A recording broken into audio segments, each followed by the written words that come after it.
சாத்தான்குளம் தந்தை மகன் மரண வழக்கில் 9 பேரும் குற்றவாளிகள் என்று நீதிபதி முத்துக்குமரன் பரபரப்பு தீர்ப்பை வழங்கியிருக்கிறார்.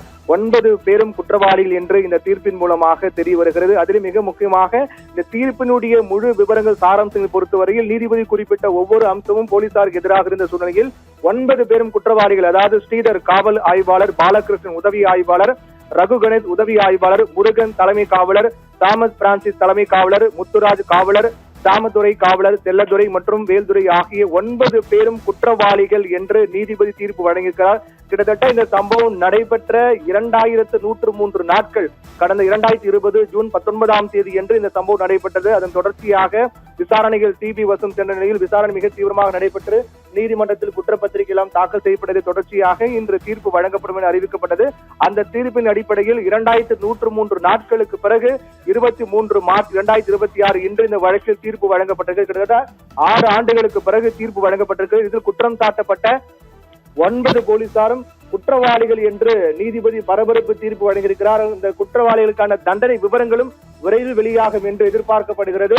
அந்த குற்றவாளிகள் என்று நீதிபதி தீர்ப்பை வாசிப்பதற்கு முன்பாக ஒரு குறிப்பிட்ட பல முக்கிய அம்சங்கள் என்பது மீண்டும் மிகப்பெரிய ஒரு அதிர்ச்சி ஏற்படுத்தக்கூடியதாக தான் இருக்கின்றது. அதாவது குறிப்பாக தந்தை மகன் ஆகிய இருவருக்கும் உடலில் ஏற்பட்ட காயங்கள் என்பது இயற்கைக்கு மாறான காயங்கள் என்றும், தாங்களாக காயங்கள் ஏற்படுத்தக்கூடிய அளவுக்கான காயங்கள் அல்ல, இது இயற்கைக்கு மாறான காயங்கள் என்றும், மற்றும் அதை தொடர்ந்து போலீஸ் தாக்கியதால் தான் இருவருக்கும் காயம் ஏற்பட்டது என்பது தெளிவாக தெரிகிறது என்பதும் இதன் மூலமாக தெரிகிறது.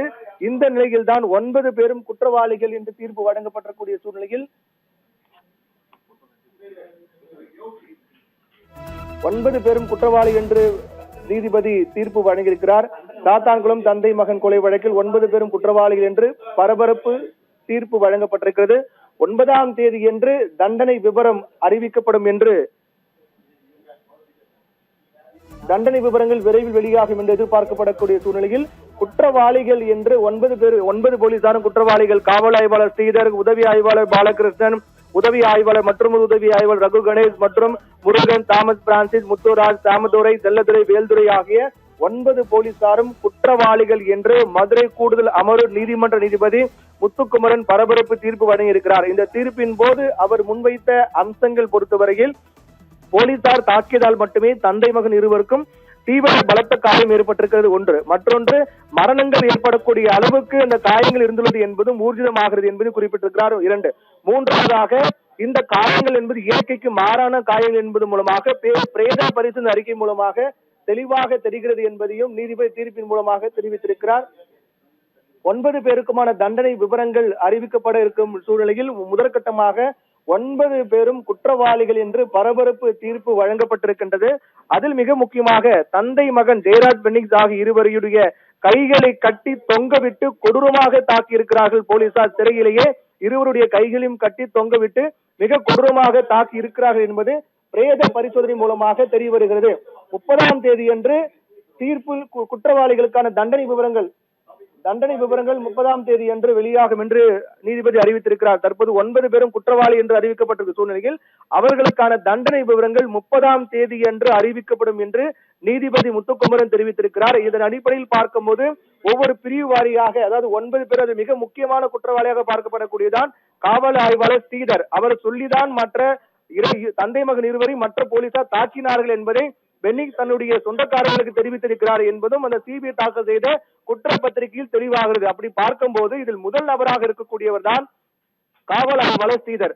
மற்ற அடுத்தடுத்து இருக்கக்கூடிய போலீசாரெல்லாம் உதவி காவல் ஆய்வாளருடைய உத்தரவின் பேரில் தான் தாக்கியிருக்க என்று பார்க்கும்போது ஒவ்வொரு போலீசார் மீதும் தாக்கல் செய்யப்பட்டிருக்கூடிய அந்த பிரிவின் அடிப்படையில் அவர்களுக்கான தண்டனை விவரங்கள் என்பது இருக்கும் என்று எதிர்பார்க்கப்படுகிறது.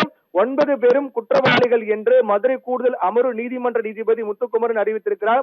குற்றவாளிகளுக்கான தண்டனை விவரங்கள் 30ஆம் தேதி என்று அறிவிக்கப்படும் என்றும் அறிவித்திருக்கிறார். இதன் மூலமாக அவர்கள் மீது பதிவு செய்யப்பட்டிருக்கூடிய அந்த வழக்கு பிரிவின் அடிப்படையில் ஒவ்வொருவருக்கும் 9 பேருக்குமான தண்டனைகள் என்ன என்பது குறித்து 30ஆம் தேதி என்று வெளியாகும் என்று எதிர்பார்க்கப்படுகிறது.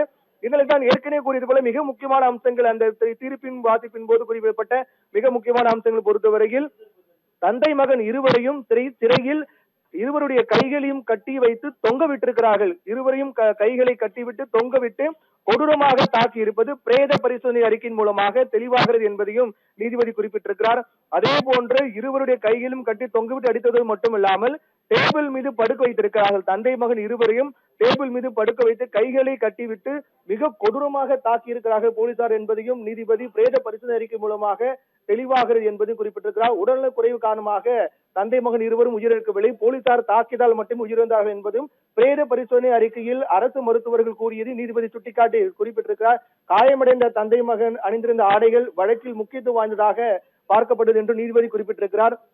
ரத்தக்கரை படிந்த ஆடையை உறவினர்களிடம் கொடுத்த குப்பை தொட்டியில் போட போலீசார் சொல்லியிருக்கிறார்கள். ஈவு இரக்கமற்ற ஒரு செயலாகவே பார்க்கப்படுகிறது. அதாவது தந்தை மகன் இருவரையும் அடித்து துன்புறுத்தும் போது அந்த உடையில் ரத்தங்கள் படிந்திருக்கிறது, ரத்தக்கரைகள் படிந்திருக்கிறது.